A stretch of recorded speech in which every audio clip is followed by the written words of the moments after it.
Alô galerinha, bem-vindos a mais uma hora do exercício, seguindo aqui com a questão 83 da prova do Enem do ano passado, segunda aplicação, caderno azul.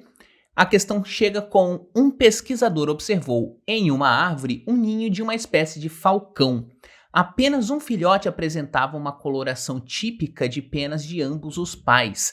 E aí, quando eu vejo uma questão parecida com isso, quando eu vejo uma questão com cara de genética que fala que tem dois pais iguais e um filho diferente, quando uma questão de genética traz dois pais iguais e um filho diferente, geralmente você pensa em primeira lei de Mendel.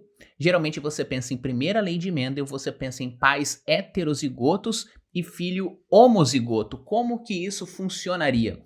Se você tem aqui, por exemplo, nosso bom e velho quadrado de Punnett, lembra dele? O quadrado de Punnett você põe um dos pais aqui, qualquer um serve, e aí eu vou botar um dos pais aqui, um azão, azinho, e o outro vem azão, azinho, porque o que eu falei, que os pais seriam heterozigotos, tá? E aí é que a gente tem heterozigotos é quando um alelo é diferente do outro, um azão e o outro é azinho. Um é isão A e o outro é isão B. Um é mais e o outro é menos, tá? Os dois alelos, as duas letrinhas, elas são diferentes. E aí a gente vai ter dois pais heterozigotos, eles são iguais porque eles têm o mesmo genótipo, o mesmo tipo de combinação de alelos, então tem o mesmo genótipo. E aí a gente tem, os filhotes podem ser azão. Uou, que caligrafia horrível. Então os filhotes podem ser azão, azinho, azão, azinho ou azinho, azinho. Eu fiz isso combinando esse azão com esse azão com esse azinho aqui com esse azão e ali os dois azinhos. E aí o que a gente faz? Se o gene, né, se a herança é dominante completa, normal, aquele mais direto, mais papum que existe, a gente vai ter que o azão vai dar a característica principal. Ela vai dar a característica que marca, tá? Vai ser o dominante, aquele que chega e fala, olha, é isso e acabou. Então, se você tem dois azão, você vai ter a característica do azão. Se você tem um azão e um azinho, você vai ter a característica do azão. Aqui também.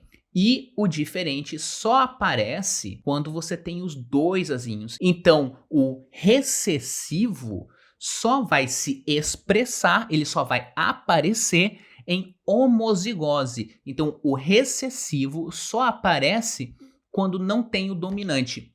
O recessivo aparece só quando não tem o dominante. E esse, quando aparecem pais iguais e um filho diferente, observou em uma árvore um ninho de uma espécie de falcão, apenas um filhote apresentava coloração típica de penas de ambos os pais. Então apenas um dos filhotes cairia num desses três critérios aqui e os outros cairiam nesse critério aqui. O que levanta suspeitas, né? Se de vários filhotes apenas um aparece igual aos pais, provavelmente a questão não se trata disso, tá?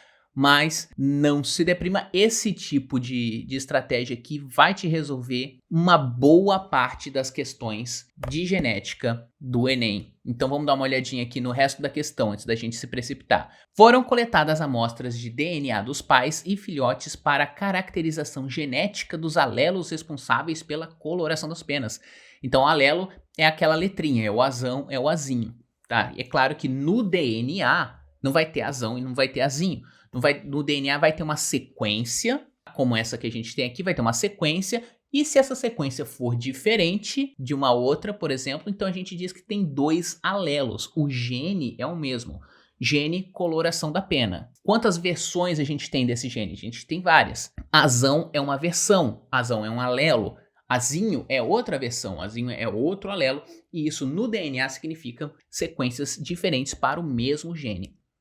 O perfil de bandas obtido para cada indivíduo do ninho para os locos 1 e 2, onde se localizam os genes dessa característica, está representado na figura. Então, a gente já viu uma questão parecida com essa, então dá uma olhadinha ali, tá? A gente já viu, clica aqui na recomendação, no botãozinho que tem aqui em cima, tá? Não se esqueça, isso é importante, tem uma questão bem explicadinha disso aqui, já caiu no passado no Enem, então não deixe de olhar os vídeos antigos porque como você vê, as questões, a ideia se repete. Então vamos dar uma olhadinha. O que é locus? Locus é um endereço do gene. Um gene ou endereço. Então se eu tenho 2 loci ou 2 locus, quer dizer que eu tenho 2 genes diferentes. Então a coisa não é tão simples quanto o azão, azinho, eu tenho 2 genes envolvidos na história. E essas bandas aqui, elas representam os alelos. Para ver como essas bandas representam os alelos, de novo, dá uma olhada nesse vídeo, é importante, clica ali e veja como essas bandas se relacionam com os genes. O que eu vou te dizer hoje, o que eu vou te dizer agora, neste momento, nesse vídeo, é que cada banda representa um alelo, como a gente está vendo aqui.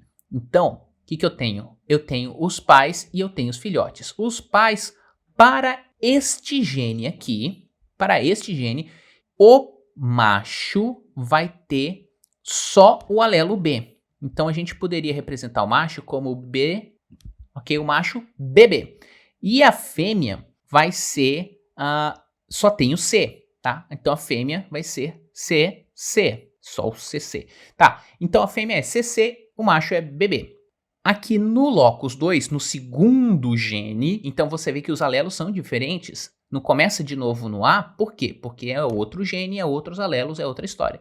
Então, para esse outro gene que também influencia na pena, porque mais de um gene pode influenciar uma determinada característica, existe mais de um gene para altura, mais de um gene para cor dos olhos, cor da pele. Então, várias características, na verdade, no mundo real, são determinadas por mais de um gene e a coisa pode ainda ficar mais complicada do que isso.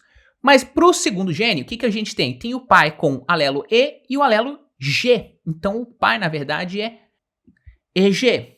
E a mãe? A mãe deve ser GG. Desculpa a caligrafia que estamos num momento difícil aqui, eu tô sem o equipamento apropriado. Tá, então o que eu tenho? Eu tenho essa característica. Se a gente fizesse o quadradinho de Punnett, aquele mesmo quadradinho de Punnett que a gente já viu pro locus 1, o que a gente ia ter? A gente ia ter o pai BB, a mãe CC, e qual é a combinação que a gente tem? Todo mundo vai ser BC. Por quê? Porque o pai só tem B para dar, a mãe só tem C para dar. Essa é a única combinação. A gente pega esse B com esse C, vai ser BC também. B com C, BC. B com C, BC. Então, 100% da prole, 100% dos filhotes vão ser BC. E aí você olha para essa questão, você olha para essas bandas e você vê, esse cara aqui é BC, esse cara é BC, esse cara é BC, e 2 e 4 não pode fazer sentido, porque cadê o C que vem da mãe? Não tá aqui. O 2 não pode porque não tem o C que veio da mãe. E o 4, mais bizarro ainda, tem um D que não tava nem na história. Rolê aleatório. E aí eu olhei para essa questão e eu falei, não pode. Mas não pode. Os caras não iam inventar uma parada assim tão aleatória. Não pode, não pode, não pode. E aí eu fui atrás da informação. O que essa questão não contou, essa questão safadenha, essa questão ardilosa, essa questão do mal mesmo, ela não contou para você que essa espécie de falcão, eu sei disso porque eu fui atrás da informação original, fui atrás dos dados originais, e essa espécie de falcão, ela tem monogamia social. O que isso quer dizer? Que eles têm um parceiro social, eles formam um ninho com, um forma um ninho com o outro, mas eles não são monogâmicos sexuais, eles meio que junta, casa, faz um ninho, tamo junto ali, mas tem um relacionamento aberto e aí eles têm filhotes com outros pássaros. E aí ninguém conta isso pra você e você fica achando que todo esse D, de onde que veio? Esse D veio do pulou a cerca. O que aconteceu aqui que não tem o C? Porque não é filho dessa ave fêmea aqui, tá? Esses dois aqui são filhos desse cara com outra ave. E aí como é que faz? Aí ninguém te conta isso, você não resolve a questão. E eu acho isso, uma baita falta de sacanagem para quem é mais dos antigos, e pega a referência. O que acontece então com esse essa situação aqui. Vamos fazer o quadrado de Punnett. Quais são as únicas possibilidades? É G, recebeu E do pai e G da mãe. Tá? Para quem ficou na dúvida, a gente pode pegar aqui.